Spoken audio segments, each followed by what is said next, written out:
আসসালামু আলাইকুম প্রিয় ভাই ও বন্ধুরা, আমি হাকিম মোহাম্মদ আলামিন হোসেন। আমি Hakim Saeed eastern medical college and হাসপাতাল থেকে DUMS শেষ করে এখন আমার নিজের চেম্বারে আজ দীর্ঘদিন যাবৎ চিকিৎসা সেবা দিয়ে আসছি। আজ আমি আপনাদের সামনে আমাশা রোগ নিয়ে একটু আলোচনা করতে চাই। আমাদের দেশে অনেক মানুষেরই পুরাতন আমাশায়, আবার অনেকের রক্ত আমাশায়, আবার অনেকের এই আমাশা সমস্যা থেকে IBS হয়ে যাচ্ছে। তাই যেসব ভাই ও বন্ধুদের এবং আমার বোনদের দীর্ঘদিনের পুরাতন আমাশা, কোনোভাবেই পুরাতন আমাশা ভালো হচ্ছে না, আমি আপনাকে বলবো আপনি আমার প্রতিষ্ঠান থেকে ওষুধ সেবন করুন।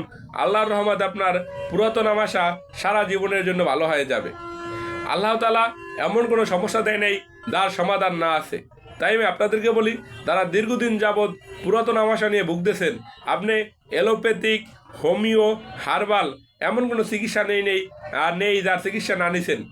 আপনার ওষুধ সেবন করতে করতে লিভার, পরিপাকতন্ত্র দুর্বল হয়ে গেছে, আমি আপনাকে বলবো একটি বার হলেও আপনি আমার প্রতিষ্ঠান থেকে ওষুধ সেবন করুন। আল্লাহর রহমতে আপনার পুরাতন আমাশা ভালো হয়ে যাবে। পুরাতন আমাশা বলেন, পুরাতন জ্বর বলেন, গাছন্ত ওষুধ সবচেয়ে বেস্ট। অর্থাৎ হার্বাল ওষুধ বা আমাদের গাছন্ত ওষুধ, ইউনানি এবং আয়ুর্বেদিক ওষুধ, এটি মূলত একই নাম, আমরা একজন এক এক নামে চিনে থাকি।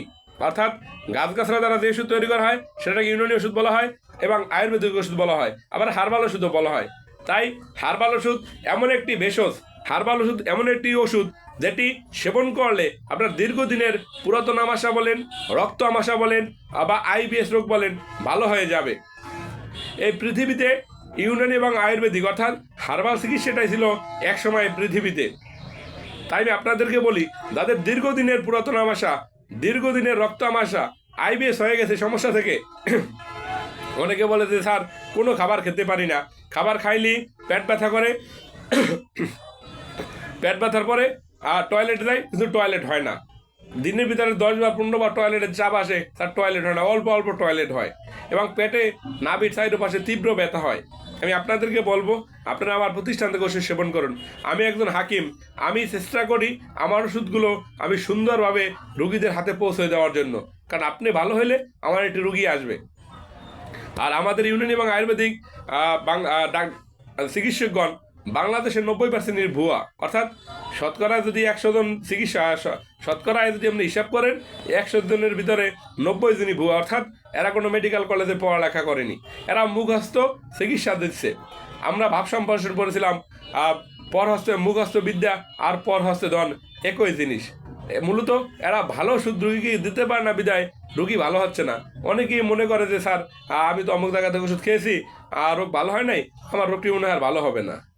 না ভাই, আল্লাহ তাআলা এমন কোনো সমস্যা দেয় নাই যার সমাধান না আছে। রোগ আছে, সুস্থতাও আছে। আপনি আমার চেম্বার থেকে ওষুধ সেবন করুন, আপনার পুরাতন আমাশা বলেন, পুরাতন জ্বর বলেন, আল্লাহর রহমতে ভালো হয়ে যাবে। আর আপনি যদি না আসতে পারেন BPO পার্সেল ওষুধ নিতে পারেন। আমি বাংলাদেশ সহ পৃথিবীর যে কোনো রাষ্ট্রে BPO পার্সেল ওষুধ পাঠিয়ে থাকি।